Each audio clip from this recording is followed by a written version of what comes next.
Good evening আমার সকল বন্ধুদেরকে জানাচ্ছি একটা নতুন ভিডিও নিয়ে চলে এসেছি। ভিডিওটা ছিল 14ই ফেব্রুয়ারির মানে ভ্যালেন্টাইন ডে। তো ভ্যালেন্টাইন ডে গুডলে জানি কোথাও না কোথাও ঠিক ঘুরতে নিয়ে যাবে। প্রথমে বলেনি, প্রথমে ইয়ার্কি মারছিল, তারপরে যখন নিয়ে গেল স্পটে তখন কিন্তু ভীষণ খুশি হয়েছি যে ও আমাকে খিদিরপুরের জগন্নাথ মন্দিরে নিয়ে গেছিলো। বহু দিনের ইচ্ছা ছিল এই মন্দিরে যাওয়ার, প্রচুর মানুষের মুখে শুনেছি এই মন্দিরটি নতুন পুরীর মতো একদম তৈরি করা হয়েছে, কিন্তু আমার গিয়ে ওঠা হয়নি সত্যিকারের। তো ভীষণ আনন্দ হয়েছিল যে আজকে ভালো একটা দিনে এখানে আসতে পেরেছি, ভীষণ মন ভরে পুজো দিয়েছি। তো পরে আবার মাদেরকে সবাইকে নিয়ে যাব। তো ভীষণ আনন্দ হয়েছিল এবং ভ্যালেন্টাইন ডেতে বরকে নিয়ে ঘুরতে বেরোবো, তো খুব স্বাভাবিকভাবেই অনেকে একটু ওয়েস্টার্ন পরতে পছন্দ করে। জানি না কেন মন থেকে আসছিল যে একটু শাড়ি পরে যাই। তো শাড়িটা পরে যখন মন্দিরে এলাম তখন ভীষণ মনটা খুশি হলো যে শাড়িটা পরার সার্থক হলো। হ্যাঁ, হয়তো কালো পরে গেছিলাম, কিন্তু আমার মনে হয় যে সব মানে কালারেই ঠাকুর আছেন, কারণ আমাদের জগন্নাথ দেবী তার মূর্তি কিন্তু কালো, তো সেটা কোনো ম্যাটার করে না।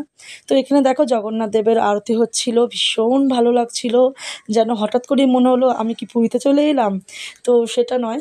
আর এখানে দেখো প্রচুর মানুষ লাইন দিয়ে দাঁড়িয়ে রয়েছে, যেখানে পুরোহিত মশাই আমাদের প্রত্যেককে টিপ পরিয়ে দিচ্ছিলেন এবং আমরা প্রত্যেকেই ডালা নিয়ে দাঁড়িয়েছিলাম পুজো দেবো বলে। তো উনি খুব ভীষণ সুন্দর করে, ভীষণ মানে ভক্তি ভরে উনি প্রত্যেকের পুজো নিয়েছেন, প্রত্যেকের নাম গোত্র শুনেছেন, প্রত্যেকের পুজো খুব সুন্দর করে উনি দিয়েছেন।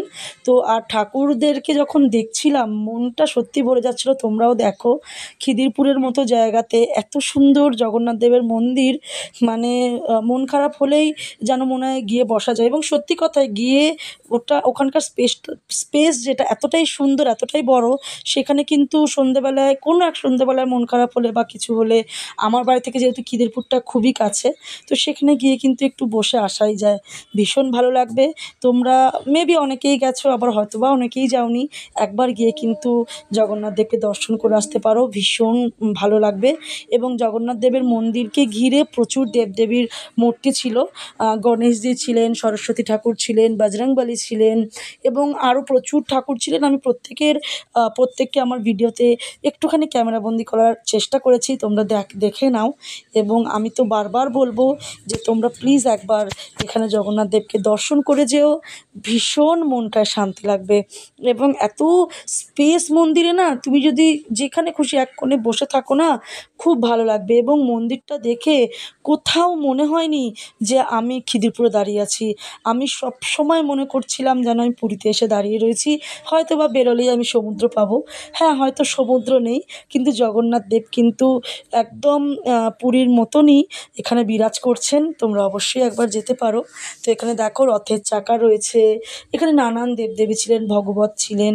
তো ভীষণ সুন্দর। আমি তো যতবার দেখছিলাম ততবার যেন মনটা ভরে যাচ্ছিলো। আর এখানে এই যে আমি, তো আমার লুকটাও কেমন হয়েছে একটু জানিও, খুব সিম্পল একটা লুক করেছিলাম। আর এখানে দেখো রয়েছেন বাবা মহাদেব। বাবা মহাদেবকে ছাড়া হয়তো কোনো মন্দিরই পুরোপুরি সম্পূর্ণ নয়।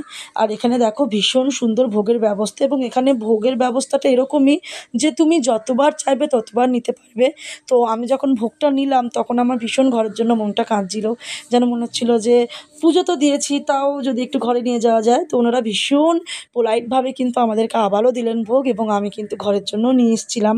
তো পরবর্তীতে আবারও আমি মাকে নিয়ে যাব, এবং ওখানে সকালবেলাতেও ভোগ বসিয়ে খাওয়ানো হয়, সেটাও আমি জানি। আর তোজোকে তো জানোই, যেখানেই যায় একটা বন্ধু পাতিয়ে নেয়, আর তারপরে তো খোলা জায়গা পেলে ওকে আর কে দেখে। তো ঠাকুরের স্থান প্রথমে বলছিলাম যে দৌড়াদৌড়ি করো না, পড়ে যাবে। তারপর চিন্তা করলাম করুক, ঠাকুরের স্থানে এসে ও তো নিজেই গোপাল, তো করুক একটু। তো দেখো মন্দিরের সামনেই ছিল এই মন্দিরটি। এটা হচ্ছে মা বাট মঙ্গলা ঠাকুর। তো এনাকেও একবার দর্শন করলাম। তো ভীষণ ভালো লেগেছে। তোমরা জানিও ভিডিওটা কেমন লাগলো।